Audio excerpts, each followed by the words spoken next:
हरे कृष्ण। नमस्कार। आज के इस भगवत गीता के 68th सेशन में आप सबका हार्दिक स्वागत है।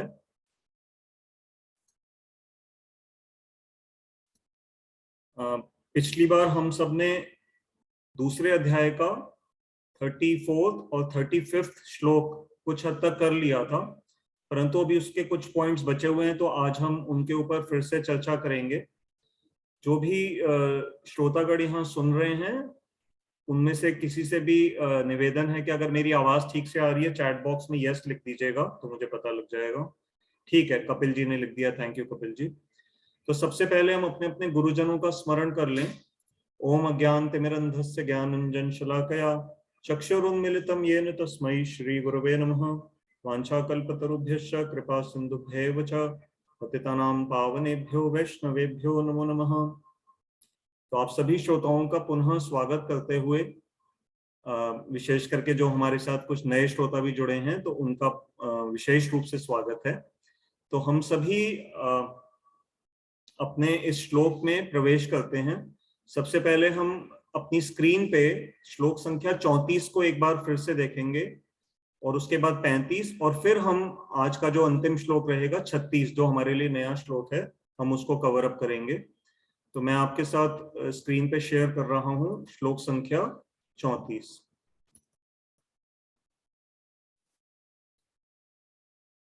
ये क्योंकि हम संस्कृत इनकी पिछली बार पढ़ चुके हैं, तो आज हम सिर्फ इनकी हिंदी ही पढ़ेंगे। सभी लोग सदैव तुम्हारी अक्षय अकीर्ति की चर्चा करेंगे। सम्मानित व्यक्ति के लिए अपयश तो मरने की अपेक्षा भी अधिक कष्टदायक है।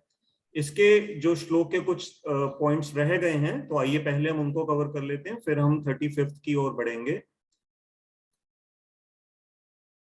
इसमें आगे बढ़ने से पहले मैं दो छोटी सी करेक्शंस, जो पिछली बार बोलने में मेरे से एक मिस्टेक हो गई थी, उसको बेटर है मैं यहीं पे क्लियर कर लूं। मैंने फेसबुक पे तो कमेंट डाल दिया था, लेकिन यहाँ आप सबको बता रहा हूं।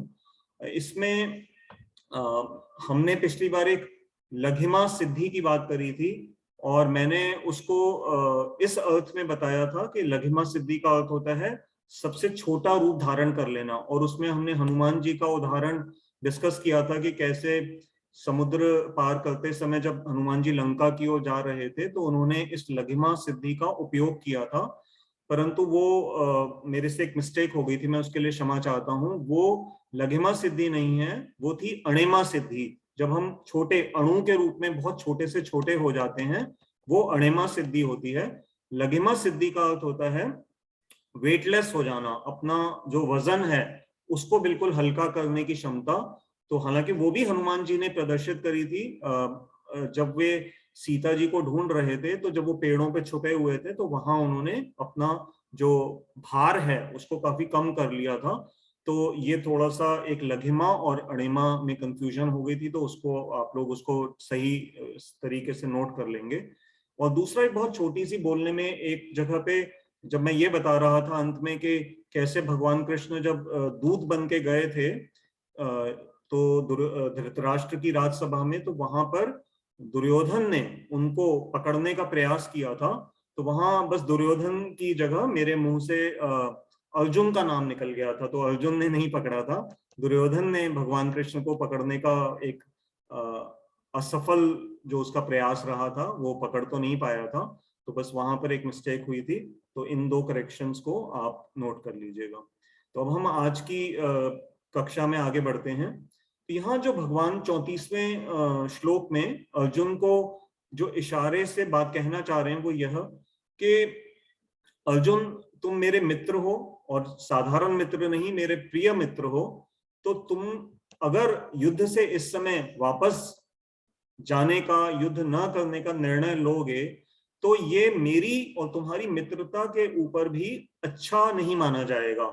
एक तरह से तुम ये कार्य कर तो लोगे, परंतु इसका जो दुष्परिणाम होगा वो यह कि तुम मेरा भी जो सम्मान, जो समाज के अंदर भगवान कृष्ण का एक सम्मान है, उसके ऊपर भी कुछ हद तक एक लांछन सी लग जाएगी कि भगवान कृष्ण का जो प्रिय मित्र अर्जुन, उनका जिसका रथ स्वयं भगवान हाँक रहे थे, तो उनकी प्रेजेंस में, उनकी उस समय पे मौजूद रहने के बावजूद भी अर्जुन ने युद्ध से लड़ने से मना कर दिया। तो ये बात भगवान अर्जुन को इशारे में कह रहे हैं कि किस तरह से अगर तुम ऐसे छोड़ करके जाओगे तो ये कीर्ति का तुम्हारी कीर्ति का नाश होगा। और एक तरह से भगवान अर्जुन से वही भाषा बोल रहे हैं जो थोड़ी देर पहले अर्जुन भगवान से कह रहे थे, जब उन्होंने एक जगह पे कहा कि कुल धर्म, जो सनातन हमारी परंपराएं हैं, सनातन शब्द का अर्थ होता है जो सदा से चलती आ रही हैं, तो अर्जुन ने पीछे कहा था कि अगर हम युद्ध लड़ेंगे तो इससे हमारे पूर्वज इत्यादि जो हैं उन सबको कष्ट पहुंचेगा, क्योंकि उनको कोई पिंड देने वाला कोई नहीं रहेगा। जैसे आजकल श्राद्ध का समय चल रहा है, और हमारे गुरुदेव भी समझाते थे, और शास्त्रों में तो है ही कि श्राद्ध का सम्मान करना चाहिए। ये नहीं कि हम सोचें कि हम बहुत मॉडर्न हो गए हैं, आधुनिक सभ्यता के लोग हैं, तो श्राद्ध व्राद्ध करने से क्या होता है। कई बार लोग थोड़ा मजाक भी उड़ाते हैं कि ये पंडितों को खाना खिलाने से क्या ये ऑटोमेटिकली वहां कोरियर हो जाएगा। तो कई बार लोग गलत बातें बनाते हैं इस तरह की, परंतु हमें विश्वास रखना चाहिए। जिस तरह से एक आज की समाज में भी आज हम ईमेल भेजते हैं, सिर्फ एक यहाँ से क्लिक करते हैं तो ईमेल फिजिकली ट्रैवल नहीं करती, फिर भी लाखों हजारों मील दूर बैठे हुए किसी को अमेरिका और विदेश में वो पहुंच जाती है। या हम कोई कोरियर जब एक गवर्नमेंट के रिकॉग्नाइज बॉक्स में डालते हैं, हमारे प्रभुपाद जी एक उदाहरण देते थे बड़ा अच्छा, कि कैसे उन्होंने तो खैर भगवान के विग्रह के लिए उदाहरण दिया था कि कैसे मंदिर में जो मूर्ति होती है भगवान की, वो कैसे हमारी सेवा स्वीकार करती है। परंतु ये उदाहरण हम सेम श्राद्ध के लिए भी यूज कर सकते हैं। प्रभुपाद जी ने समझाया था कि देखो, अगर तुम एक किसी भी लाल डब्बे में एक चिट्ठी डाल देते हो एड्रेस लिख करके, तो क्या वो पहुंच जाएगी? तो भक्तों ने कहा नहीं, वो नहीं पहुंचेगी। तो उन्होंने कहा कैसे पहुंचेगी? तो उन्होंने कहा हमें उस लाल डब्बे में चिट्ठी डालनी पड़ती है जो कि इंडिया के पोस्टल डिपार्टमेंट से रिकॉग्नाइज बॉक्स है। अगर आप उसमें बॉक्स में चिट्ठी डाल देते हैं तो पहुंच जाती है। तो उसी तरह से अगर हम श्राद्ध जैसी जो परंपराएं हैं, अगर हम उनको किसी प्रामाणिक आचार्य की, प्रामाणिक पुरोहित के निर्देश में, शास्त्रों के इंस्ट्रक्शंस को फॉलो करते हुए अगर हम उनका पालन करते हैं, तो फिर अवश्य में भी जो हम पिंड इत्यादि या जो भी अपनी भावनाएं, दान इत्यादि अपने पूर्वजों तक पहुंचाना चाहते हैं, वो इस प्रणाली से उन तक ठीक से पहुंच जाती हैं। और ये प्रणाली वेद स्वीकृत है, हमारे ऋषि मुनियों द्वारा स्वीकृत है, उन्हीं के द्वारा ही ये हम सबको दी गई है, ताकि हम अपने पूर्वजों के कल्याण के लिए इस तरह के कार्य करते रहें। अगर किसी का बिल्कुल भी विश्वास नहीं है, तब भी उसको इतना तो होगा कि आज जो हमारे, जैसे आप घर में ही देखिएगा, जो हमारे यंग जनरेशन के बच्चे हैं, उनको अपने दादा, परदादा, परदादी, परनानी, नानी, इनके विषय में बहुत ज्ञान नहीं होता, वो भूल से चुके हैं लगभग। फेसबुक पे भले उनके हजारों मित्र होंगे, लेकिन रियल लाइफ में उनके दादा परदादा का क्या नाम था, कैसे थे, इस विषय में हमारे बच्चे भी नहीं जानते हैं। तो कम से कम अगर हम अपने घरों में श्राद्ध की प्रणाली को पूर्ण श्रद्धा से करेंगे तो हमारे बच्चे देखेंगे। और आज अगर बच्चे देखेंगे तो जब हमारा समय आएगा, और मान लीजिए हमारे कर्म अच्छे नहीं थे, हम किसी ऐसी योनि में चले जाते हैं जहां पर हम कष्ट पा रहे हैं, तो हमारे बच्चे तो फिर हमारे बिल्कुल कुछ भी नहीं करेंगे। तो ये हमारी, इसलिए ये हमारी ड्यूटी बनती है कि हम ये श्राद्ध इत्यादि अपने पूर्वजों के लिए भी उनको सम्मान से करें, और अपने बच्चों को भी इस तरह के उदाहरण प्रस्तुत करें, उनके सामने ये एक एग्जाम्पल क्रिएट करें, जिससे कि अपना समय आने पे वो भी हमारे प्रति इस तरह की ड्यूटी को निभा सके।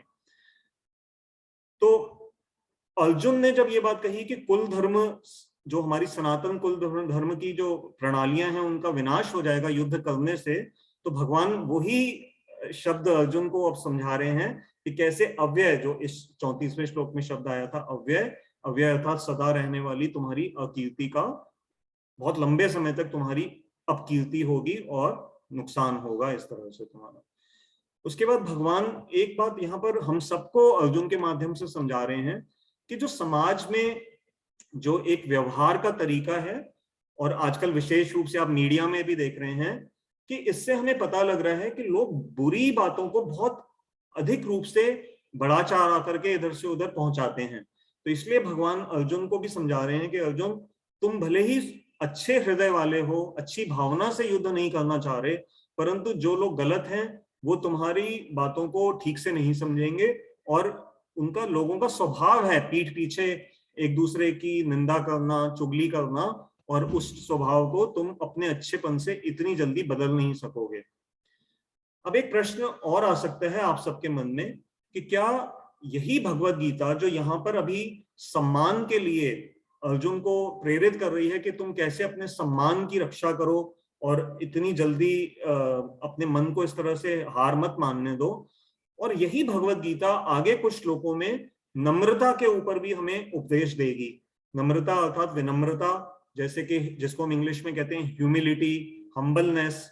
तो हमें गीता एक तरफ से सिखाती है कि हमें बड़ा नम्र रहना चाहिए, विनम्र स्वभाव रखना चाहिए, परंतु यहां पर भगवत गीता अर्जुन को अपने ऑनर के लिए, अपने इज्जत की रक्षा के लिए, अपने सम्मान के, स्वाभिमान की रक्षा के लिए लड़ने के लिए प्रोत्साहित कर रही है। तो आपके मन में प्रश्न आ सकता है कि ये दोनों तो परस्पर विरोधी उपदेश हैं, तो हम इनको कैसे, इनका सामंजस्य करेंगे अपने जीवन में? तो इसको समझना मुश्किल नहीं है। वास्तव में गीता का जो मुख्य उपदेश है वो न तो विनम्रता है और न ही अपने सम्मान की रक्षा करना है। ये उपदेश हैं गीता के, लेकिन ये मुख्य उपदेश नहीं है। These are not the central teachings of Bhagavad Gita. जो मुख्य उपदेश गीता का जो अभी तक हमें समझ में आ रहा है वो है अपने कर्तव्य का पालन करना, जिसको हम इंग्लिश में कहते हैं डूइंग योर ड्यूटी। तो ये जो कर्तव्य का पालन जो परमात्मा के प्रति है, जो कि योग की पद्धति से ही संभव है, उस ड्यूटी को पूरा करने के लिए समय समय पे अलग अलग गुणों का सहारा लेना पड़ सकता है। इस समय अर्जुन के लिए जो अर्जुन से अपेक्षा रखी जा रही है कि वो अपनी जो भगवान के प्रति जो उनकी ड्यूटी है, समाज के प्रति जो ड्यूटी है, उसके अनुसार अर्जुन के लिए इस समय लड़ना जरूरी है, और लड़ने के लिए अपने स्वाभिमान का भाव अर्जुन के अंदर आना बहुत आवश्यक है। और यही अर्जुन जब आगे और विस्तृत तरह तरह के योगों के बारे में जब ज्ञान प्राप्त करेंगे भगवान से, जब ध्यान योग का विषय आएगा, भक्ति योग की बात आएगी, विशेष करके भक्ति योग में विनम्र होना बहुत आवश्यक है, तो वहां पर फिर अपनी ड्यूटी पूरी करने के लिए विनम्रता के गुण का अधिक व्यवहार लाना आवश्यक है, अनिवार्य है। तो इसलिए ये एक ऐसा पजल है जिसमें कि हर एक एक पार्ट का अपनी अपनी जगह पे कोई रोल है। तो इसलिए किसी जगह पे कोई पार्ट फिट होता है, आगे किसी जगह की टीचिंग में कोई दूसरा पार्ट फिट होगा। देखने में दोनों विरोधाभासी लग सकते हैं, लग सकते हैं, परंतु अगर हम ध्यान से देखेंगे कि दोनों का उद्देश्य क्या है, जब उद्देश्य समझ में आ जाएगा तो फिर ये जो पजल के पार्ट्स हैं ये अपने आप एक एक जगह पे फिट बैठते चले जाएंगे। तो हमें ड्यूटी के लिए जो भी जिस गुण का पालन करना है, अगर कहीं विनम्रता दिखानी है तो वहां विनम्रता दिखाएंगे, और अगर कहीं अपने सम्मान की रक्षा करनी है तो फिर हम सम्मान की रक्षा के लिए बढ़ेंगे। और इसका कुछ संबंध हमारी वर्ण व्यवस्था से भी है। जैसे अर्जुन क्षत्रिय हैं, तो क्षत्रिय के लिए अपने मान सम्मान की रक्षा करना बहुत ही महत्वपूर्ण होता है। हाँ, ब्राह्मण के लिए जब भगवान ने गीता में आगे जो श्लोक ब्राह्मण के गुणों के लिए आएगा तो वहां पर उसके लिए तप और शम, दम, अपनी इंद्रियों पे नियंत्रण करना, अपने मन पे नियंत्रण करना, विनम्र स्वभाव होना, ये ब्राह्मण के जब गुण बताए गए हैं तो इसलिए उनके अनुसार भी इन गुणों की अपनी अपनी विशेषता देखी जाती है। अब अर्जुन के मन में एक प्रश्न आ सकता है कि प्रभु, मैं तो अच्छी भावना से युद्ध नहीं लड़ना चाह रहा, मेरे मन में डर की कोई बात नहीं है, आप जानते हैं, मैं तो सिर्फ ये चाह रहा हूं कि किस प्रकार से मेरे हाथों से मेरे पितामह भीष्म और मेरे गुरु द्रोण इत्यादि का वध ना हो, मैं तो सिर्फ इस भावना से लड़ना से हट रहा हूं, तो फिर मुझे मेरी अपकीर्ति क्यों होगी? क्या लोग ये समझेंगे नहीं कि मैंने तो अच्छी भावना से युद्ध करना छोड़ा है? तो भगवान अब इसका जो उत्तर है वो हमें 35वें श्लोक में दे रहे हैं। तो आइए अब स्क्रीन पे हम 35वां श्लोक देखते हैं।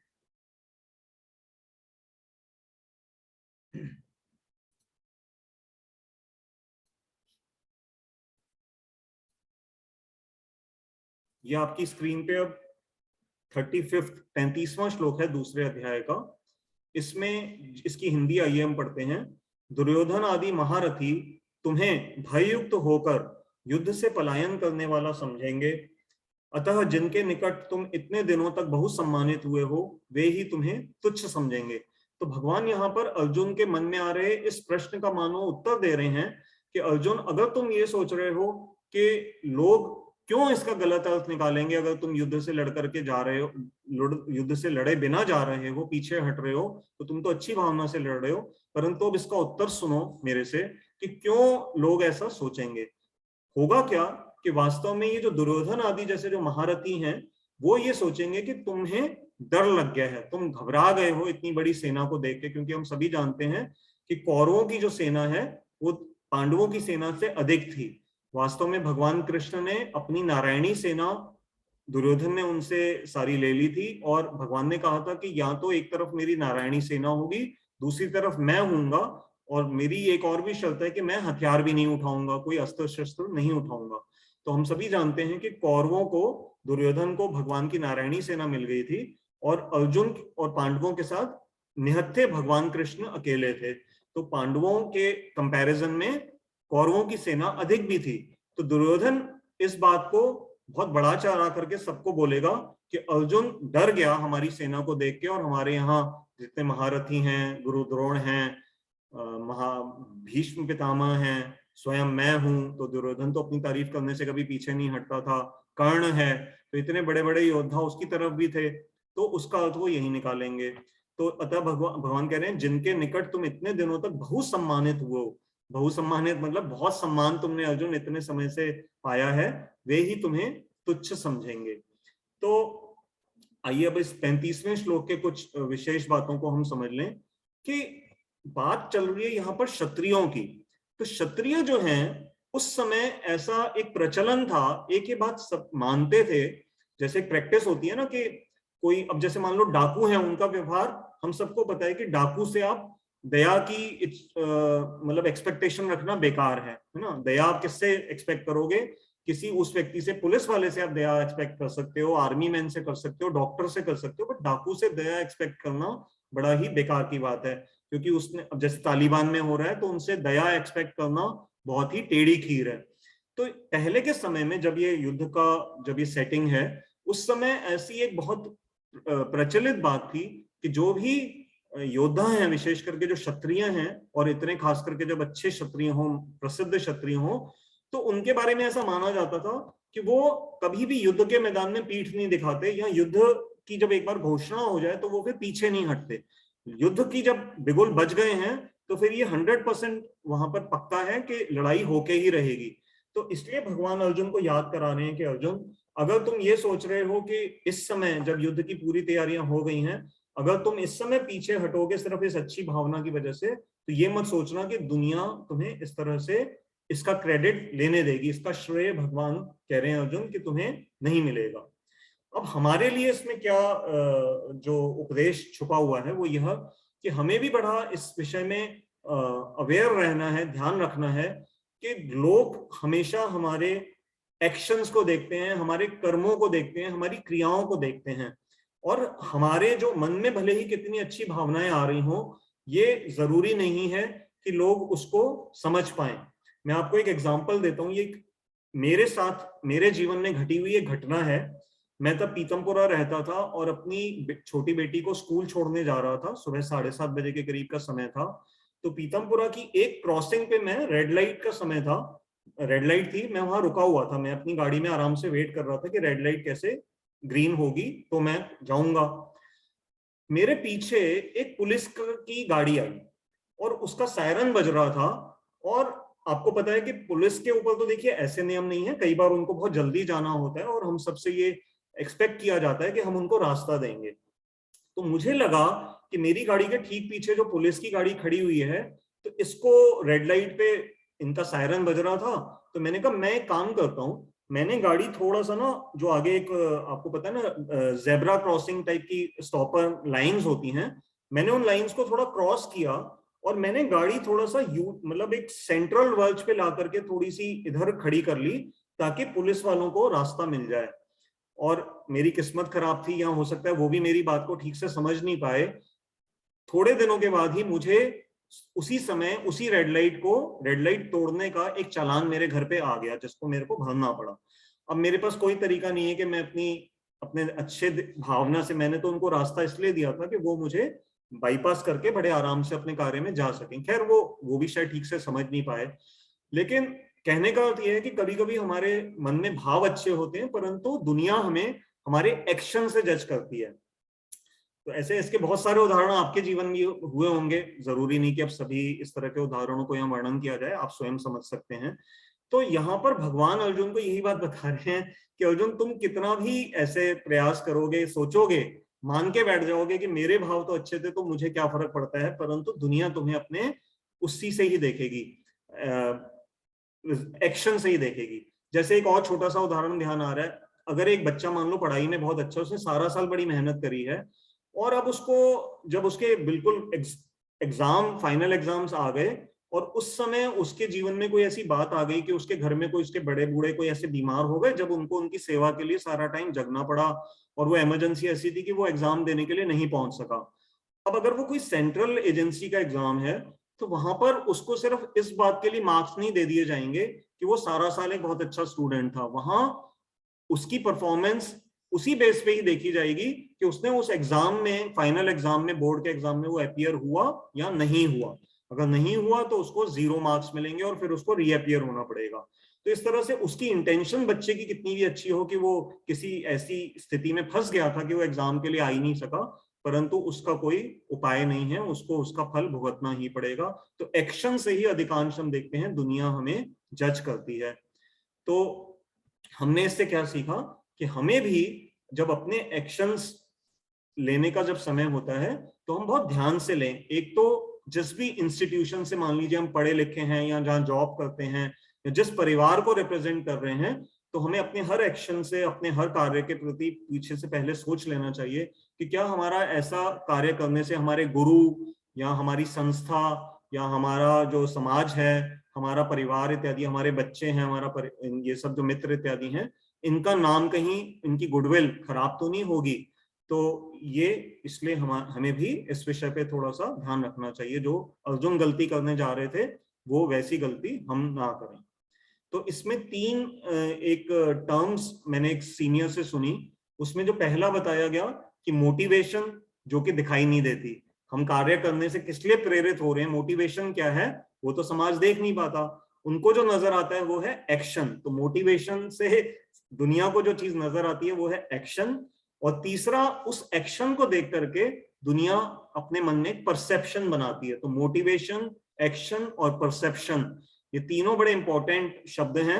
इनके अर्थ इसी तरह से समझने होंगे कि मोटिवेशन दुनिया समझ नहीं पाती कि हम क्यों कोई कार्य कर रहे हैं। हाँ, बहुत जो निकट के हमारे संबंधी होते हैं वो जानते हैं, परंतु अधिकांश जो बाहर की दुनिया वो नहीं समझ पाती।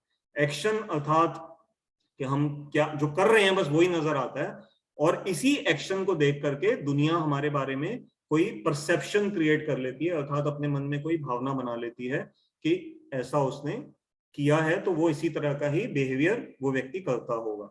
जैसे मान लीजिए एक व्यक्ति ज्यादा खाता नहीं है, लेकिन उस दिन वो सुबह से घर से निकला हुआ था और उसको कोई अच्छी जगह, उसका मान लीजिए शाम तक का कोई व्रत था, वो कहीं ठीक से खा भी नहीं पाया, प्यास लग रही थी। अब शाम को वो किसी रेस्टोरेंट में पहुंचा और अब उसको क्योंकि बहुत भूख लगी हुई थी, वो खूब खा रहा है, और उसका कोई दूर का मित्र अचानक वहां पर आ गया और उसने उसको बहुत सालों के बाद देखा। अब उस मित्र को नहीं पता कि इसने तो आज सुबह से व्रत रखा हुआ है ना। अब वो उसकी टेबल पे देख रहा है कि 4-4 5-5 डिशेस पड़ी हैं और ये बड़ी तेजी से खाता जा रहा है। तो उस मित्र के मन में क्या भावना आ जाएगी कि ये जो मेरा मित्र है ये खाने का बहुत शौकीन है, जिसको इंग्लिश में शायद ग्लटन कहते हैं, कि ये तो बहुत ही मतलब जैसे अधिक खाने वाला है।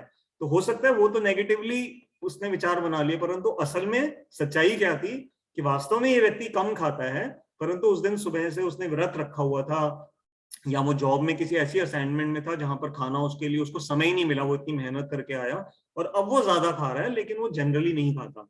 तो दुनिया आपके एक्शन से आपको देखती है, और कभी ऐसा हो जाए कि कोई कंफ्यूजन हो जाए तो फिर हमें अगर संभव हो तो अपनी क्लैरिफिकेशन अर्थात उस व्यक्ति को अपने बारे में बता देना चाहिए कि क्यों हम उस दिन ऐसा व्यवहार कर रहे थे, और ये बताने से फिर कम से कम कोई डाउट जो होगा वो क्लियर हो जाएगा।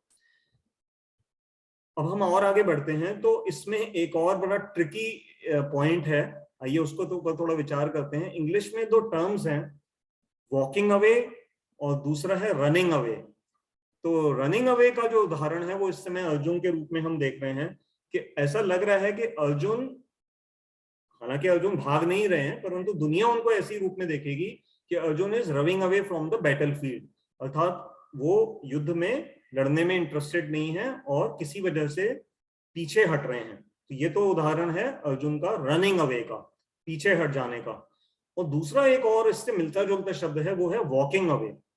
तो रनिंग अवे जैसे अपने आप में एक नेगेटिव अर्थ रखता है, परंतु वॉकिंग अवे जो है वो नेगेटिव पूरा नहीं होता। कैसे नहीं होता, आप देखेंगे कई उदाहरण हमारे जीवन में ऐसे आते हैं जब हमारे को ये ठीक रहता है कि हम वहां उस जगह से बैकआउट हो जाएं, वो समझदारी होती है। उदाहरण के लिए हम अपने बच्चे को किसी एग्जामिनेशन के लिए सुबह सुबह लेकर के जा रहे हैं और उस समय हमारी गाड़ी को किसी ने बहुत तेजी से गलत तरीके से ओवरटेक किया। अब हमारे पास दो चॉइस हैं, या तो हम उन व्यक्तियों का पीछा करें और उनसे बहस करें, उनको समझाएं कि आपने मेरी गाड़ी को इतना गलत ओवरटेक किया, अभी एक्सीडेंट हो जाता, या हम पुलिस केस फाइल करें और अपना समय एनर्जी उस विषय पे लगाएं। दूसरा हमारे पास क्या ऑप्शन है कि क्योंकि हमें देखना पड़ेगा, हमें स्कूल टाइम पे पहुंचना है, हमारे बच्चे का एग्जाम है, और अगर हम इस समय इनसे बहस करने में लग जाएंगे तो बच्चा एग्जाम में नहीं पहुंच पाएगा। तो ऐसी स्थिति से हमें वॉक अवे करना ही बेटर है। We are not running away from this situation, we are walking away. Running away वो होता कि मान लो हमसे कोई गलती हो गई और हम अपनी गाड़ी भगा करके वहां से ले गए ताकि हमें कोई पकड़ ना सके, ये तो कहा जाएगा रनिंग अवे। और वॉकिंग अवे हुआ कि हमने समझदारी दिखाई, हमने जानबूझ कर करके कोई बखेड़ा नहीं खड़ा किया और हम अब वहां से अभी चले गए, क्योंकि हमें उससे भी महत्वपूर्ण कोई ऐसा कार्य करना था। हमारे बच्चे के करियर का उस समय पूरा सवाल था और हम उसका करियर दांव पे नहीं लगा सकते इस तरह की लड़ाई से। तो ये हमने देखा। और गीता भी आगे हमें इस समय, जैसे भगवान यहाँ पर अर्जुन को रनिंग अवे के लिए मना कर रहे हैं, और बाद में यही गीता 6ठे अध्याय में वॉकिंग अवे के रूप में जब भगवान मेडिटेशन की बात करेंगे कि कैसे जो योगी है वो एक शांत जगह पे जाकर के ध्यान लगाता है, और वहां पर तो वो कोई कार्य तो नहीं करेगा ना, वो तो मेडिटेट ही करेगा। जब हम मेडिटेट करते हैं या योग इत्यादि करते हैं उस समय हम कोई दुनिया के तो कार्य नहीं कर रहे होते थोड़ी देर के लिए, बल्कि हम अपना फोन साइलेंट पे रख देते हैं, भले ही कोई बिजनेस कॉल भी आ रही होती है हम उस समय अटेंड नहीं करते थोड़ी देर के लिए। तो वो कहा जाएगा वो है वॉकिंग अवे। तो वॉकिंग अवे में मेजर क्या है बात समझने की, कि हम पास्ट वाली चीज, जो पूर्व में कोई घटना घट चुकी है, जैसे हमें कोई ओवरटेक करके चला गया, हम उस पर ज्यादा दिमाग नहीं लगाते, हम अपना फोकस किस पे रखते हैं, जो घटना आगे घटने वाली है। जैसे बच्चे का करियर, या मीटिंग के लिए टाइम पे पहुंचना, या कोई डील हम करने जा रहे थे उसको ठीक से करना, या हॉस्पिटल जा रहे हैं मान लीजिए किसी को हमारी जरूरत है, या स्वयं हमें अपने किसी रिश्तेदार को हॉस्पिटल लेके जाना है। तो जो अगला जो उद्देश्य है उसको जब हम ध्यान में रखते किसी एक्शन से पीछे हट जाते हैं, वो बोला जाता है वॉकिंग अवे। और रनिंग अवे है जो यहाँ पर अर्जुन के केस में। और इससे एक मिलता जुलता वॉकिंग अवे का एक सब कैटेगरी है, उसी के अंतर्भुक्त जो एक और बात आ जाती है वो है टॉलरेंस। टॉलरेंस मतलब जैसे भगवान ने एक जगह पे कहा, तान तितिक्षस्व भारत, अर्जुन को पीछे भगवान ने बोला था कि जो सुख दुख जो ये हैं, ये सर्दी गर्मी जैसे ही आते जाने के समान है, इनको तुम्हें सहन करना ही बेहतर है, सहन करो। तो सहन करना भी क्या है, एक तरह से वॉकिंग अवे का ही सब पार्ट मान लीजिए, क्योंकि हम उस समय सर्दी और गर्मी से हम भिड़ते नहीं है जा करके, हम उनको सहन कर लेते हैं। तो ये भी कुछ हद तक उसी का ही पार्ट है। तो इसमें क्योंकि ये हमारे लिए प्रैक्टिकल जीवन के लिए एक बहुत इंपॉर्टेंट इसमें एक टीचिंग थी, और कैसे ये गीता से हम समझ पा रहे हैं, इसलिए हमने इस वॉकिंग अवे और रनिंग अवे को ठीक से यहाँ पर डिस्टिंग्विश कर लिया। तो 35वें श्लोक में हमने जो शब्द देखा था वहां आया था मनसंते। मैं एक बार आपको स्क्रीन पे फिर दिखाता हूं, ये शब्द देखना जरूरी है, देख लीजिए एक बार। देखिए इसमें जो शब्द आप पहली पंक्ति में देख रहे हैं, भयाद रणात उपरतम मनस्यन्ते। मनस्यन्ते मतलब लोग मानेंगे, क्या मानेंगे, कि तुम भय से युद्ध के मैदान से चले गए हो। तो ये जो मानने की घटना कहाँ हो रही है, एक्टिविटी कहाँ हो रही है, ये मन में हो रही है। अब हम देखिए 36वें श्लोक, इसको देखिए आप ध्यान से। अब 36वां जो श्लोक है इसमें शब्द आ गया वदिष्यन्ति। तो मानने से अब ये प्रोग्रेस हो जाएगा वदिष्यन्ति अर्थात लोग अब मानेंगे ही नहीं, बोलना शुरू कर देंगे। तो आइए अब हम अपने 36वां श्लोक, जो आज के लिए हमारा नया श्लोक है, अब हम इसकी एक बार संस्कृत भी पढ़ते हैं सभी। अवाच्यवादांश्च बहून् वदिष्यन्ति तव अहिताः निन्दन्ति तव सामर्थ्यम ततो दुखतरम नु किम। सॉरी, निंदन्ति नहीं है, निंदतः है, संधि से ऐसा आ रहा है। निंदन्तः तव सामर्थ्यम ततो दुखतरम तो नु किम। इसका हिंदी अनुवाद इस प्रकार है, तुम्हारे शत्रु लोग, किसके शत्रु लोग? भगवान कह रहे हैं अर्जुन, तुम्हारे शत्रु लोग तुम्हारी सामर्थ्य की निंदा करते हो। सामर्थ्य मतलब जो तुम्हारी कैपेबिलिटी है, जो तुम्हारा लड़ने की शक्ति है, उसकी निंदा करते हुए अनेक न कहने योग्य बातों को कहेंगे। ऊपर शब्द आ रहा है ना, बहुन, बहुन मतलब अनेक। एक ऐसा नहीं कि सिर्फ एक ही बात कहेंगे, वो बहुत सारी बातें तुम्हारे बारे में बोलते रहेंगे। अनेक न कहने योग्य बातों को कहेंगे। हे अर्जुन, इससे अधिक दुख का विषय और क्या हो सकता है? तो भगवान यहाँ पर एक ऐसा प्रश्न पूछ रहे हैं जिसका वास्तव में कोई उत्तर नहीं है, जिसको हम इंग्लिश में कहते हैं रेटोरिकल क्वेश्चंस। तो ये एक रेटोरिकल क्वेश्चन है क्योंकि इसका कोई उत्तर अपेक्षित नहीं है। ये इसी क्वेश्चन के अंदर ही एक तरह से उत्तर समाहित है, अर्थात ये संभव ही नहीं है कि तुम इस तरह के दुख से बच पाओगे। तो इसका अनुवाद एक बार फिर पढ़ते हैं। तुम्हारे शत्रु लोग तुम्हारे सामर्थ्य की निंदा करते हुए अनेक न कहने योग्य बातों को कहेंगे। हे अर्जुन, इससे अधिक दुख का विषय और क्या हो सकता है? तो अब हम ये आज के श्लोक के कुछ पॉइंट्स को समझने का प्रयास करते हैं। तो अभी जैसा मैंने आपको बताया कि कैसे पिछले श्लोक में जो मनसंते था, मनसंते मतलब अभी जो लोग हैं वो सिर्फ मन में विचार कर रहे हैं कि तुम भय की वजह से युद्ध छोड़ करके जा रहे हो। और इस श्लोक में आ गया वदिष्यन्ति, भविष्यत काल भगवान बता रहे हैं कि आगे ऐसा होगा। क्या होगा कि अब सिर्फ लोग मन में ही नहीं सोचेंगे, मन में भी सोचने के बाद अब और एक्शन आ जाएगा। वदिष्यन्ति, वो तुम्हारे बारे में बोलना शुरू कर देंगे। और जब लोग बोलना कोई बात शुरू कर दें तो फिर उसको थोड़ा सा सीरियसली लेना पड़ता है।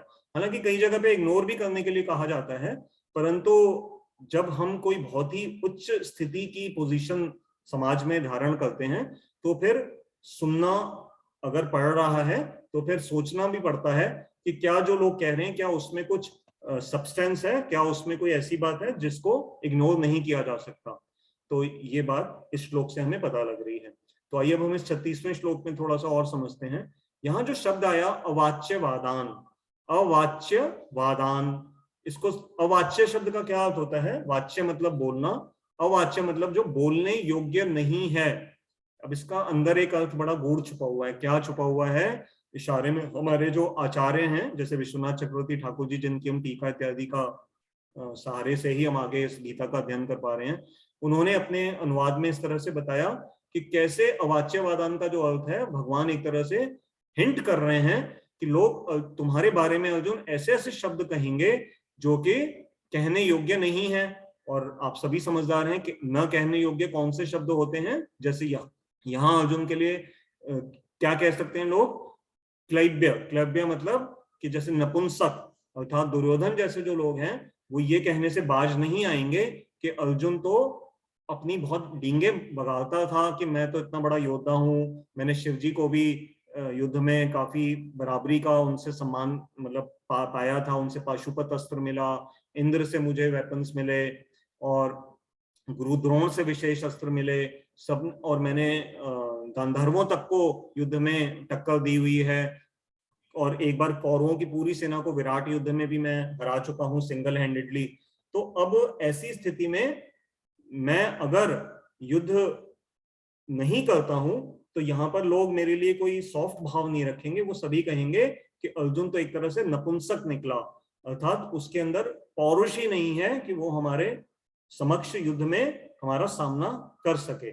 इसके लिए मैं आपको एक दूसरे अध्याय का थर्ड श्लोक दिखा रहा हूं जहां पर एक क्लैब्य शब्द आया था, तो उससे हम सबको और स्मृति आ जाएगी। मैं आपको दिखाता हूं।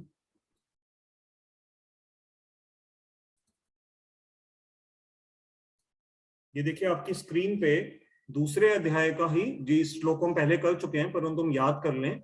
देखिए पहला ही शब्द जो इंग्लिश में लिखा है, क्लैब्यम मास्म गमः पार्थ न एतत्त्वयि उपपद्यते क्षुद्रम हृदय दौर्बल्यम त्यक्त्वोत्तिष्ठ परम तप। तो भगवान ने दूसरे अध्याय के इस तीसरे श्लोक में ही अर्जुन को क्लैब्यम शब्द, क्लैब्यम का आप इंग्लिश में अनुवाद देख पा रहे हैं स्क्रीन पे, इम्पोटेंस, इम्पोटेंस मतलब नपुंसकता। तो ये शब्द भगवान ने अर्जुन के लिए पहले भी व्यवहार किया था कि अर्जुन तुम नपुंसक मत बनो, अगर तुम इस समय युद्ध से पीछे हटोगे तो जो लोग हैं वो तुम्हारी निंदा करेंगे और ये तुम्हारे शुद्र हृदय दौर्बल्य को छोड़ करके हे परम तप तुम युद्ध के लिए खड़े हो जाओ। तो जैसे यहाँ क्लैब्यम शब्द आया है उसी तरह से ही यहाँ पर डायरेक्टली तो नहीं बोला गया, परंतु इशारे में भगवान अर्जुन को याद करा रहे हैं कि अर्जुन इस तरह से बहुत ही बुरे शब्द तुम्हारे लिए लोग कहेंगे और उस समय तुम्हें बहुत कष्ट होगा। और ये जो है बात, ये अपकीर्ति का एक बहुत ही जिसको कहेंगे इंटेंस लेवल का अटैक है। देखिए कैसे मैं इसको थोड़ा धीरे धीरे बोलता हूं। पहले के श्लोक में जिस अपकीर्ति का वर्णन था वहां पर क्या था कि जो फेमस लोग हैं वो उन्हीं का ही बात आई थी। संभावितः शब्द आया था ना पिछले श्लोक में, तो संभावित शब्द का अर्थ होता है जो समाज के अंदर काफी रिस्पेक्टेड लोग होते हैं, माननीय लोग जो होते हैं, तो उनके लिए वो आ रहा था। परंतु यहाँ अपकीर्ति जो आ रही है वो थोड़ी और ज्यादा घातक है। कैसे घातक है कि जो समाज में प्रतिष्ठित व्यक्ति है उसकी तो बुराई कई बार लोग मुंह पे नहीं कर पाते, उसके तो पीठ पीछे बोलते हैं। परंतु यहाँ पर अब भगवान कह रहे हैं कि अर्जुन, जो दुर्योधन जैसे लोग महारथी जो हैं वो तो तुम्हारे भ्राता जैसे हैं, वो तो कोई तुमसे फर्क तो महसूस करेंगे नहीं, और जब वो बोलने पे आएंगे तो वो सीधा तुम्हारे मुंह पे बोलेंगे, तुम्हारा जो अपयश गाएंगे वो तुम्हारे सामने ही बोलेंगे। और ये जो अपकीर्ति तुम्हें महसूस होगी उस समय वो काफी और ज्यादा घातक होगी। क्योंकि जब हम अगर हम जैसे आम व्यक्ति हैं, अगर हमें भी कोई मुंह पे बोल देता है ना, तो आपने नोट किया होगा कि कई कई दिनों तक हमें नींद नहीं आती, हमें दुख होता है कि किसी ने मुंह पे ही हमारे को अपशब्द बोल दिए। कभी कभी घर में भी कोई बात हो जाती है, पिता पुत्र में भी कभी हो सकती है, मित्रों में बात हो जाती है, बिजनेस फ्रेंड्स के साथ हो जाती है, तो जिसको हम कहते हैं ना तू मैं हो गई। तो ये जो जब कोई हमारे मुंह पे ही कोई ऐसे वचन बोल देता है, देखिए मन में तो लोग बोल सोचते रहते हैं, मन का तो फिर भी किसी को पता नहीं लगता, लेकिन जब जबान से शब्द निकल जाते हैं तो वो फिर काफी लंबे समय तक, बल्कि बहुत लंबे समय तक उनका असर ऐसा देखा जाता है कि रहता है। तो ये तो अर्जुन की जो बुराई है वो लोग उसके मुंह पे करेंगे।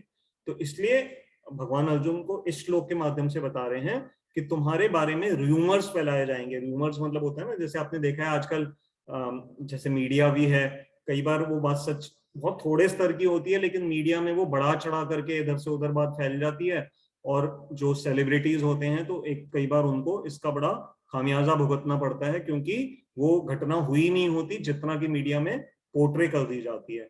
इसको आजकल मीडिया ट्रायल भी एक शब्द के द्वारा संबोधित किया जा रहा है कि मीडिया में ही ट्रायल हो जाता है और जो डेथ सेंटेंस है एक तरह से वो अवॉर्ड कर दिया जाता है या कोई बड़ी पनिशमेंट डिसाइड कर ली जाती है पब्लिक के द्वारा। तो सबसे पहले इसलिए कोर्ट्स का काम है, कोर्ट में जज जो हैं वो दोनों तरफ से देख करके और जो धारा कानून की लगनी होती है उसी अनुसार ही सजा दी जाती है। तो बट यहाँ पर क्या है कि अर्जुन के प्रति जो गलत बातें भी समाज में फैलना शुरू हो जाएंगी, जो रूमर्स होते हैं, तो अर्जुन के लिए संभव नहीं होगा कि वो अर्जुन जिनके धनुष बाण में इतनी ताकत है कि वो सूर्य को आच्छादित कर सकते हैं, आकाश से जल बरसा सकते हैं, जमीन से जल को निकाल सकते हैं, परंतु वो और जो हवा को भी उन्होंने कहा कि मैं रोकने की सामर्थ्य रखता हूं, परंतु मुंह से जो लोगों जो के से जो बातें निकलेंगी अर्जुन के बारे में, बुरे शब्द निकलेंगे, अर्जुन उनको किसी भी बाण से रोक नहीं पाएंगे। तो एक इसके लिए एक और बात समझाई गई, उदाहरण दिया गया कि हमारे क्षत्रिय समाज में अगर किसी क्षत्रिय की तारीफ करनी होती है तो उसका जो कंपैरिजन किया जाता है वो ऋषभ, बुल से किया जाता है, बैल से किया जाता है, क्योंकि जो बैल के अंदर बड़ी ताकत होती है तो इसलिए उनके लिए ऋषभ शब्द कई बार आता है। परंतु गाय अपने आप में बहुत ही उच्च कोटि का प्राणी होने के बावजूद भी गाय का उदाहरण अगर हम बल से जोड़ करके देते हैं तो वो नेगेटिव सेंस में यूज किया जाता है। मतलब जैसे हम आजकल की भाषा में कहते हैं ना, वो तो चूहा निकला, मतलब जब उसने किसी को सामने देखा, गुंडे को देखा, वो चूहे की तरह वहां से भाग गया, या कहते हैं कुत्ते की तरह दुम दबा करके भाग गया। तो आजकल हम अपनी भाषा में ये कहते हैं। परंतु पहले के समय में क्या था कि किसी को अगर गाय कर करके बोल दिया जाए, क्षत्रियों में विशेष करके, तो उसका अर्थ यह होता था कि ये युद्ध में वीर नहीं है, वो नेगेटिव सेंस में वर्ड यूज होता था। तो भगवान अर्जुन को इशारे में याद करा रहे हैं कि जब तुम्हें वनवास में तुम जा रहे थे तो दुर्योधन भीम के साथ चलते चलते उसको चिढ़ा रहा था और उसको गाय गाय कह करके बुला रहा था, जबकि भीम जैसे शक्तिशाली योद्धा जो हैं वो गाय जैसे वीक तो नहीं है लड़ने में, है ना, भीम तो बहुत शक्तिशाली थे। तो दुर्योधन ने भीम का बहुत मजाक उड़ाया था उसको गाय कह करके। और ऐसे ही द्रौपदी का जब वस्त्रहरण हो रहा था तो कर्ण ने द्रौपदी के लिए बहुत ही गंदे शब्द व्यवहार किए थे, जिसको हम इंग्लिश में आज प्रोस्टिट्यूट या हिंदी में हम वैश्या शब्द कहते हैं। तो कर्ण ने द्रौपदी को इस तरह से बहुत ही बुरे संबोधन से बुलाया था भरी सभा में सबके सामने। तो अर्जुन को भगवान एक तरह से इशारे से याद करा रहे हैं कि तुम अपने उन दिनों को याद करो जब तुम्हारे लिए ये सहन करना संभव नहीं था, फिर भी तुम सबको सहन करना पड़ा क्योंकि उस समय तुम्हारे पास और कोई चारा नहीं था। तो क्या तुम्हें ये अच्छा लगेगा कि इसी तरह के गंदे शब्द तुम्हारे प्रति, तुम्हारे परिवार के प्रति, तुम्हारे भाइयों, तुम्हारी पत्नियों, बच्चों इत्यादि के प्रति समाज में दुर्योधन जैसे लोगों के द्वारा भविष्य में व्यवहार किए जाएं, तो ये तुम्हें बिल्कुल भी अच्छा नहीं लगेगा। हालांकि और एक बात इससे जुड़ी हुई और भी है, बस मैं ये अंतिम पॉइंट है, मैं ये कह करके रुकूंगा कि वास्तव में जब ये 18 दिन की लड़ाई शुरू होने वाली थी तो उससे ठीक पिछली रात को, मतलब पहले दिन की लड़ाई से पिछली वाली जो रात थी, दुर्योधन ने पांडवों को चिढ़ाने के लिए, उनको नीचा दिखाने के लिए, उनका मनोबल कम करने के लिए शकुनी के बेटे उलूक को उनके कैंप में भेजा था, खेमे में भेजा था। और उस उलूक ने वहां जाकर के बहुत ही गंदे गंदे शब्द पांडवों के लिए वहां पर कहे और उनको जैसे इस तरह से बोला कि दुर्योधन ने ये संदेश भेजा है कि दुर्योधन ने अपने पराक्रम से, अपने बल से किस तरह से पांडवों को जब वनवास में भेज दिया, और जो 13वां साल जो था जब उनको छुप करके रहना था, तो विराट के प्रदेश में भीम जैसे महान योद्धा को एक रसोईया बन कर करके छुपना पड़ा, और अर्जुन जैसे महान योद्धा, सो कॉल्ड महान योद्धा को बृहन्नला रूप में, मतलब बृहन्नला आप जानते हैं ना, वो न वो पुरुष था न वो स्त्री थी, तो ऐसे रूप में अर्जुन को वहां 1 साल बिताना पड़ा। तो जब उलूक ने आकर के बहुत ही इस तरह के वहां पर बातें कही, तो इन सबका खून खौल उठा पांडवों का, और अर्जुन ने उस समय प्रतिज्ञा करी कि मैं अगले दिन ही अपने धनुष से इन सब बातों का जवाब दे करके दुर्योधन को चुप कराऊंगा। अब यही अर्जुन, जो उस समय तो उन्होंने प्रण लिया था कि मैं युद्ध के मैदान में इन बातों का जवाब दूंगा जब मेरा धनुष गांडीव बोलेगा, तो वही अर्जुन आज युद्ध से पीछे हट रहे हैं, और ये बात भगवान कृष्ण को अच्छी बिल्कुल नहीं लग रही है, और इसलिए भगवान अर्जुन को यहाँ पर इन सब श्लोकों के माध्यम से समझाने का प्रयास कर रहे हैं कि तुम ये गलती मत करो। तो अब लगभग 43 मिनट्स हो गए हैं मेरी तरफ से। क्लास यहाँ पर मैं विराम दे रहा हूँ, अगली बार हम जिसका अगला श्लोक है उसको लेंगे। अभी आप सब चाहें तो हम प्रश्नोत्तर वाले सेक्शन को पहले ले लेते हैं। अगर कोई समय अंत में 5-1 मिनट बचेंगे तो मेरे पास 2 मीडिया क्लिपिंग्स हैं जो कि आज के श्लोक से डायरेक्टली जुड़ी हुई तो नहीं है, परंतु जैसे आपको पता है हम मीडिया की न्यूज की भी चर्चा करते हैं, तो हम उसके ऊपर विचार कर सकते हैं। तो इसमें सिस्टम ये है कि आप अपना हैंड रेस कर सकते हैं, ठीक है, जूम में आप हैंड रेस कर सकते हैं, और दूसरा तरीका ये है कि आप चैट बॉक्स में लिख दीजिए, तो फिर मैं आपको अनम्यूट कर दूंगा और फिर आप अपना प्रश्न पूछ सकते हैं। आप सोचिए अपने जो जो भी जिनके प्रश्न हैं।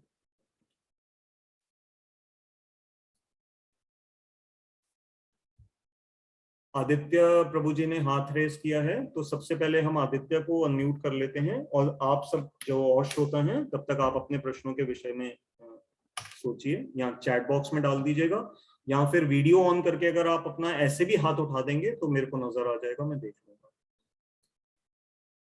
आदित्य प्रभु मैंने आपको अनम्यूट किया है, बोल लीजिए। हरे कृष्णा। हरे कृष्णा प्रभु जी। जी हरे कृष्णा। प्रभु जी, my question is that you were saying that we should do whatever is needed for the sake of fulfilling our duties. जैसे जब अपना ऑनर प्रोटेक्ट एंड डिफेंड करना होता है तो हमें वो करना चाहिए, ऑनर डिफेंड एंड प्रोटेक्ट करना चाहिए।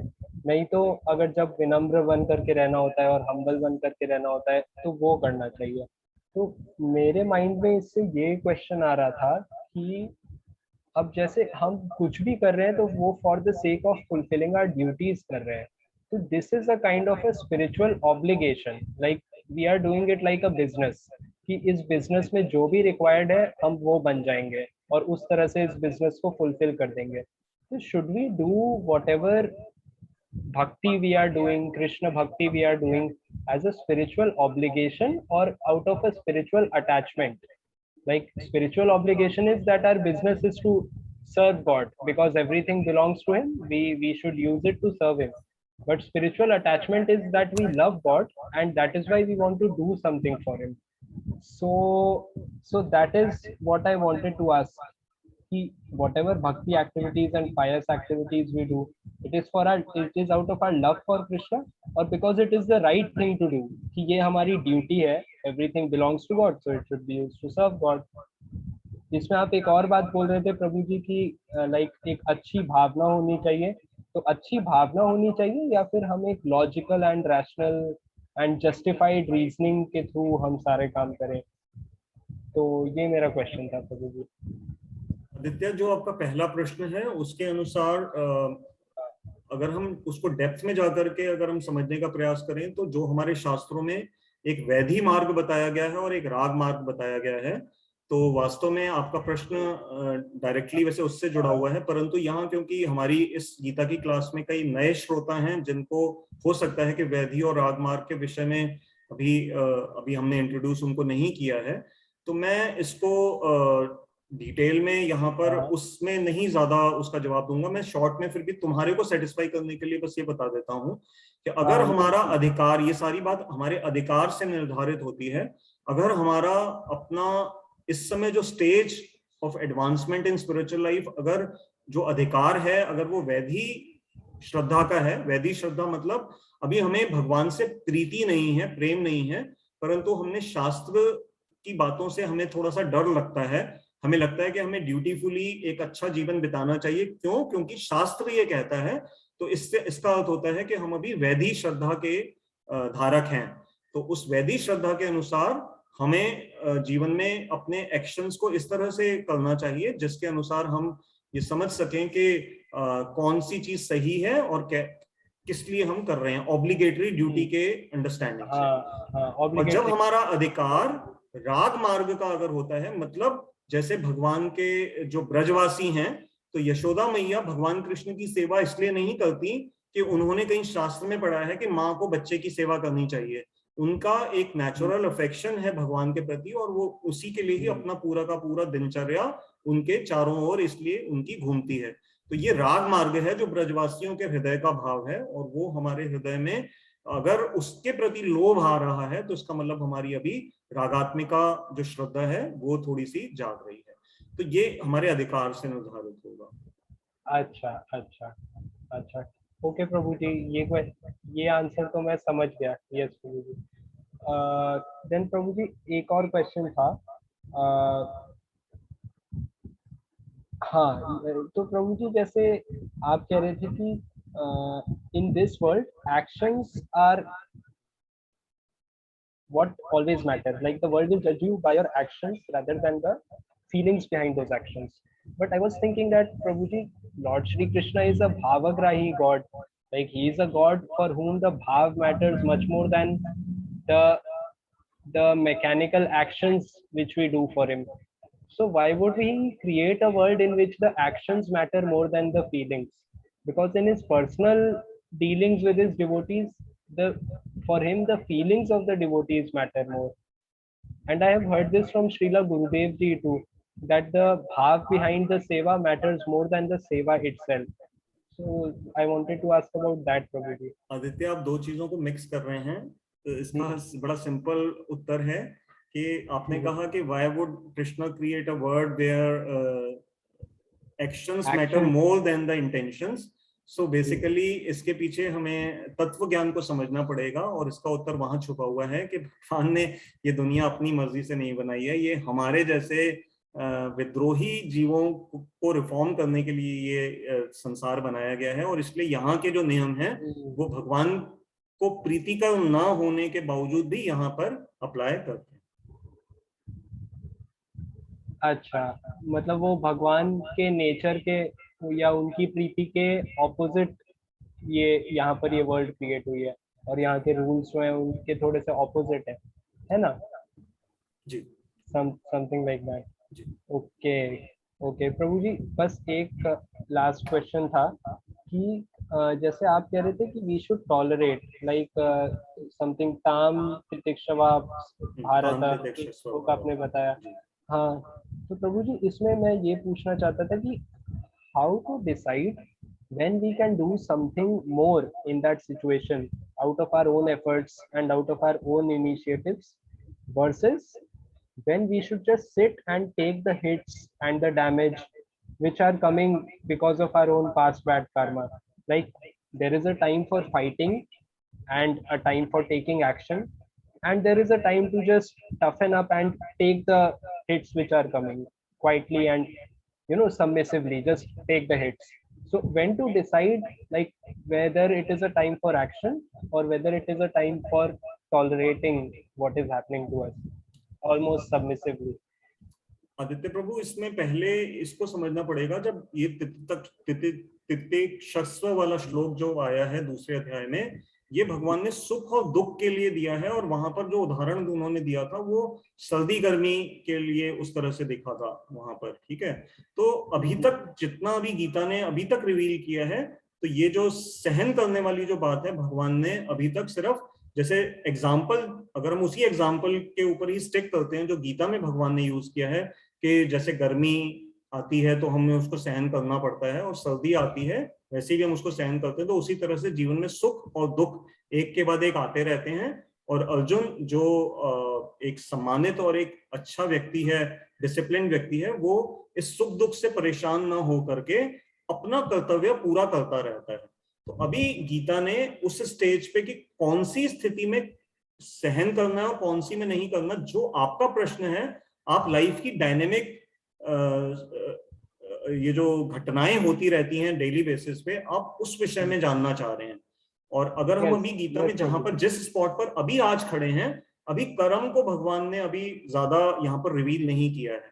तो वन ऑप्शन इज कि अभी हम अपने आप को रोक के रखें, let us maintain the suspense and let us continue with the flow of Gita, क्योंकि अभी भगवान आगे हमें जब समझाएंगे कि कर्म कितनी तरह के हैं, कैसे कैसे होते हैं, तो फिर आपको अपना उत्तर वहां पर और खुल के मिलेगा। अभी यहाँ पर अभी जो ये शब्द आया था, इसमें सहन करने की जो बात हो रही है, वो सुख और दुख के सहन करने की बात हो रही है, जो जनरल एक के बाद एक आते रहते हैं। जैसे जब माँ बनती है, बच्चे को जन्म देती है ना, माँ बच्चे को जब जन्म देती है तो उसको जो पीड़ा होगी, तो वो पीड़ा उसको सहन ही करनी पड़ेगी, उसके अलावा और कोई वहां पर चारा नहीं है। और हमने कई बार जैसे उदाहरण लिया है कि बच्चे गर्मी में स्कूल से वापस आते हैं और माँ किचन में जाकर के उनके लिए खाना बनाती है, तो वहां पर उसको वो सहन, तो ये जो उदाहरण है ये सहन करने के। आपका जो प्रश्न था वो थोड़ा सा किसी कन्फ्रंटेशन की बात हो सकती है अपने परिवार में, या किसी मित्रों के साथ मान लो कल को कोई झगड़ा हो जाते हैं, सड़क पे किसी से हमारी कोई बात हो जाती है, तो उसको रिटेलिएट करना है या सहन करना है, आपका प्रश्न थोड़ा उससे जुड़ा हुआ है। इसके लिए अभी हम थोड़ा वेट करेंगे, we will try to understand the word, how does it operate, और फिर हम धीरे धीरे समझते हैं। Yes, Prabhuji. Yes, Prabhuji. I also had a couple of comments, but there is another person who has raised their hands. Okay, So maybe you can take their question, and if there is some more time left, then I can tell you some comments too, if that is fine, Prabhuji. किन्होंने हाथ उठाया है कि मुझे तो नजर नहीं हाँ, आ रहा। लिखा आ रहा है। अच्छा, नहीं। Oh, it is showing my hand only. Okay, I have only raised my hand. Okay. So Prabhuji, I also had like 2 comments. एक मिनट आदित्य रुकना, मैं जरा एक बार सबके लिए पहले पूछ लूं कि आप सभी जो और श्रोता हैं, अगर किसी का कोई प्रश्न है तो कृपया करके आप पूछ लीजिए, क्योंकि फिर हम 5 मिनट के बाद क्लास को रोकेंगे, और नहीं तो फिर आदित्य प्रभु के जो 1-2 कमेंट्स हैं फिर हम उनको सुन लेते हैं। तो अगर फिर भी आदित्य प्रभु बोल भी रहे हो तो आपका कोई प्रश्न आता है तो आप चैट बॉक्स में लिख दीजिएगा या अपना हैंड रेज कर दीजिएगा। ठीक है आदित्य, बोलिए आप जी। हाँ, अच्छा, before the comment there was one more question which I just saw. That was that Prabhuji, I have heard many times that there is a Narayani Sena, there is a Narayani Sena. So what is that Narayani Sena? Like, is it the Yadu dynasty, or what is it, and what is the special feature of that Narayani Sena which makes it like Lord Shri Krishna's special army? Because I've heard that the Yadus were really invincible and the strongest warriors in the world in their time. They were like the Spartans of their time. So, I mean, if Lord Shri Krishna gave them to the Kauravas, then I don't see how the Pandavas could have like fought so well, even with Lord Shri Krishna's help. So, what is that Narayani Sena, Prabhuji? You have yourself answered it. Narayani सेना यदुओं की ही सेना, क्योंकि उस समय जब ये महाभारत की लड़ाई हो रही है तो भगवान कृष्ण द्वारकाधीश हैं, वे द्वारका के अधिपति हैं, राजा हैं, और वहां की जो सेना है जो यदुओं के द्वारा, जैसे आपने कहा, तो वो यदुओं की ही सेना है। और जो सात्यकी थे वो वास्तव में उसी यदु सेना के ही एक बड़े महान कमांडर थे, परंतु apart from Lord Krishna and Satyaki ने पांडवों की तरफ से युद्ध लड़ा था। उसके अलावा जितने भी और उस समय सेना जो थी वो सभी कौरवों को दे दी गई थी भगवान के वचन के द्वारा, और उस सेना ने उनकी तरफ से युद्ध किया था। आपका जो दूसरा प्रश्न है कि नारायणी सेना की क्या विशेषता थी, इस विषय में मैं अवेयर नहीं हूं, तो मैं इस समय कोई कमेंट नहीं कर सकता। I will have to check, और फिर वो हम पर्सनल आपस में मतलब, परंतु वो भी हाँ, हमारे श्रीनिवास प्रभु शायद कुछ इस विषय में जानते हैं, उनको भी, वो भी बहुत शास्त्रों का अध्ययन करते हैं, तो एक बार हम आदित्य उनको सुन लेते हैं। तो श्रीनिवास प्रभु, आपका स्वागत है, कहिए। जय जगन्नाथ।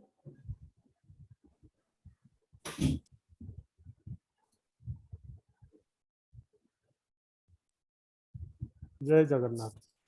एक्चुअली मेरे को थोड़ा याद आ रहा है कि शायद इनके मैं ठीक से नहीं कर पा रहा हूँ। जो यादव की जो सेना थी, जो नारायणी सेना की बात हो रहा है, शायद 18 अक्षौहिणी सेना ऐसा कुछ बोलते हैं, मेरे को ठीक से याद नहीं है। 18 अक्षौहिणी सेना उनके पास था, जो एक अक्षौहिणी शायद 48,000 या 28 ऐसा कुछ है, 2,17,000 कुछ हर्ष थे उसमें, इसलिए बहुत बड़ा पावरफुल माना जाता था। तो उनका सेना एक तरफ था, मेरे को ठीक से याद नहीं आ रहा, मतलब 18 अक्षौहिणी सेना था, इतना मतलब एक अक्षौहिणी शायद गूगल करेंगे पता चल जाएगा, 18 या 48 अक्षौहिणी सेना था जो नारायणी सेना में था। ये थोड़ा मैं कंफ्यूज हो रहा हूँ, इसलिए क्लियर नहीं कर पा रहा हूँ, गूगल पे मिल जाएगा।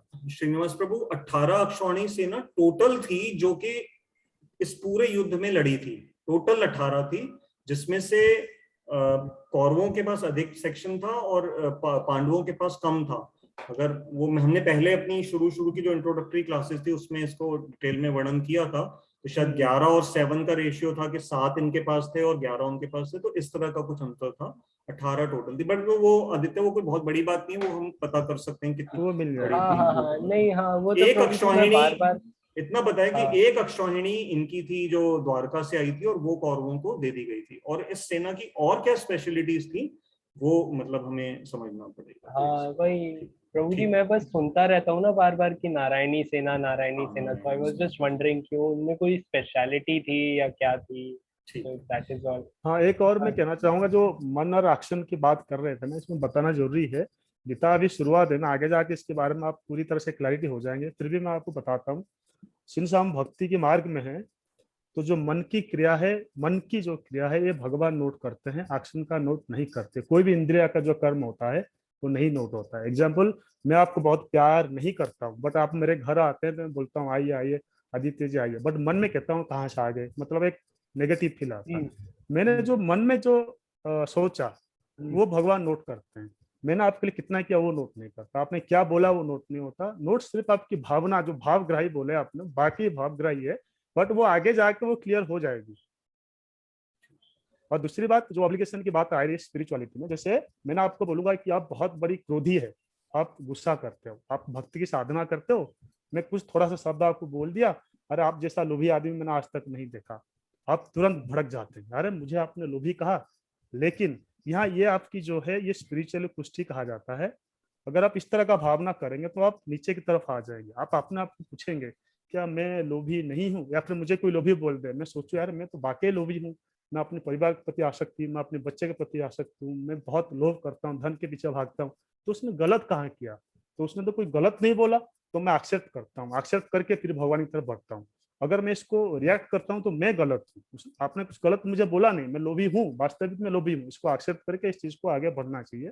ये आगे जाके क्लियर होगा। हम जितने कर्म धर्म की बात कर रहे हैं, वो कर्म क्या है, क्या चीजें, सारे चीजें आगे बहुत क्लैरिटी हो जाएगी गीता में, बहुत सब कुछ क्लियर है। तो मार्ग की बात, योग की बात कर रहे हैं, आगे भक्ति योग आएगा, वही हमारी साधना है, वही चीजें है जो हम कर रहे हैं, वो आगे क्लियर हो जाएगी बहुत आज से। ये सस्पेंस जैसे उन्होंने बोला रहने दीजिए, वो आगे धीरे धीरे क्लियर हो जाए। एक्चुअली कर्म क्या है, सब कर्म धर्म कुछ नहीं है, बस यही मान के चलिए, कर्म जो भगवान के लिए है वही कर्म है, और कोई कर्म है ही नहीं, बाकी सब कर्म बेकार है। कोई भी कर्म हो, कोई भी धर्म हो, कोई भी ज्ञान हो, कोई भक्ति हो, जो भगवान के लिए है उसका सार है ये। जो भगवान के लिए वही कर्म है, जो भगवान के लिए वही धर्म है, जो भगवान के लिए वही कर्म है, सब कुछ भगवान के लिए, उसके अलावा कुछ भी सब नहीं है। वो सब आपको अच्छा बुरा करेगा, पुण्य होगा तो स्वर्ग जाएंगे, अच्छा बुरा करेंगे नरक जाएंगे, जो क्लियर होगा आगे। बस ये थोड़ा सा कहना चाह रहा था। बहुत अच्छा सवाल था आपका, ये अभी जिज्ञासा रहना चाहिए, आगे जाके क्लियर हो जाएगा। जय जगन्नाथ। थैंक यू प्रभु जी, थैंक यू फॉर आंसरिंग। जय जगन्नाथ। जय जय जगन्नाथ। जगन्नाथ। तो ठीक है, और कोई प्रश्न नहीं है तो हम अपनी क्लास को यहीं पर ही विराम देंगे, समय हो गया है। तो ये एक दो अनाउंसमेंट्स, मैं चैट बॉक्स में अपना नए जो श्रोता हैं उनके लिए अपना मोबाइल नंबर डाल रहा हूँ 9810094098। और ये क्लास हर संडे शाम को जूम पे होती है। जिनके पास मेरा नंबर नहीं हो यहाँ से ले लीजिए। और एक पुरानी रिकॉर्डिंग्स जो हैं, कमल गीता क्लासेस नाम का एक यूट्यूब पे चैनल है, वहां पर सारी की सारी क्लासेस उपलब्ध हैं, चैट बॉक्स में मैंने डाल दिया, वहां से ले सकते हैं। और अब हम सब मिलके हरे कृष्ण महामंत्र का उच्चारण करेंगे। हरे कृष्ण कृष्ण कृष्ण हरे हरे, हरे राम राम राम हरे हरे।